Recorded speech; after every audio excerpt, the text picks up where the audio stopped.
Hello everyone, আজকে আবার একটা নতুন ভিডিও নিয়ে চলে এসেছি। আর আজকের ভিডিওটা সম্পূর্ণ অন্যরকম একটা ভিডিও, তো তোমরা ভিডিওটা শেষ অবধি দেখতে থাকো। আশা করছি তোমাদেরও ভালো লাগবে। বেশ কিছুদিন ধরে না আমার স্কিনে প্রচণ্ড পরিমাণে ট্যান পড়েছিল, তো আমি অনেক কিছু ইউজ করেছি কিন্তু কিছুতেই কিছু হচ্ছিল না। তো আমি একদিন ইউটিউব স্ক্রল করতে করতে না আলস গুডনেসের এই বিটরুট পাউডারটা দেখি, যেটা ফেস অ্যান্ড হেয়ার দুটোতেই অ্যাপ্লাই করা যায়। তো এটা আমি দোকান থেকে নিয়ে এসেছি। তো চলো আজকে আমি এটাই ইউজ করব, তাই ভাবলাম তোমাদের সাথেও এটা শেয়ার করি। তো এটা আমি একটা প্লেটের মধ্যে কিছুটা পরিমাণে পাউডার নিয়ে নিয়েছি। আর ওখানে সমস্ত কিছু লেখা ছিল প্যাকেটের পিছনে, তো ওখানে লেখা ছিল মানে যে কোনো ওয়াটার ইউজ করা যাবে। তো আমার কাছে যেহেতু রোজ ওয়াটার ছিল, সেক্ষেত্রে আমি রোজ ওয়াটারটা ইউজ করেছি।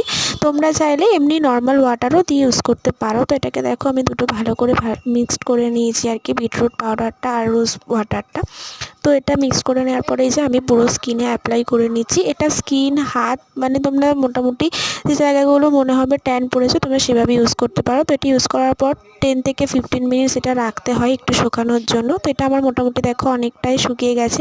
আর এটা লাগানোর পরে না আমার মুখে কোনো রকম জ্বালা বা কিছুই হচ্ছিল না। তো তারপরে এটা শুকিয়ে যাওয়ার পরে আমি একটা ভিজে রুমাল দিয়ে, তোমরা চাইলে ওয়াইপস দিয়েও করতে পারো, তো আমার কাছে ওয়াইপসটা ছিল না, তো সেই জন্য আমি রুমালটা ভিজিয়ে এটাকে পুরো সুন্দর করে তুলে নিলাম। আর তোলার পরে সত্যি বলছি এত সুন্দর একটা গ্লো দিয়েছিল না, আর স্কিনটা এত সফট হয়ে গেছিলো, বিশ্বাস করে এটা আমার ভীষণ ভালো লেগেছে। মানে 10 টাকা হিসেবে একদমই ভালো। আর এখানে দেখো জলটা পুরো একদম রেড হয়ে গেছে, যেহেতু বিটরুটের একটা কালার থাকে।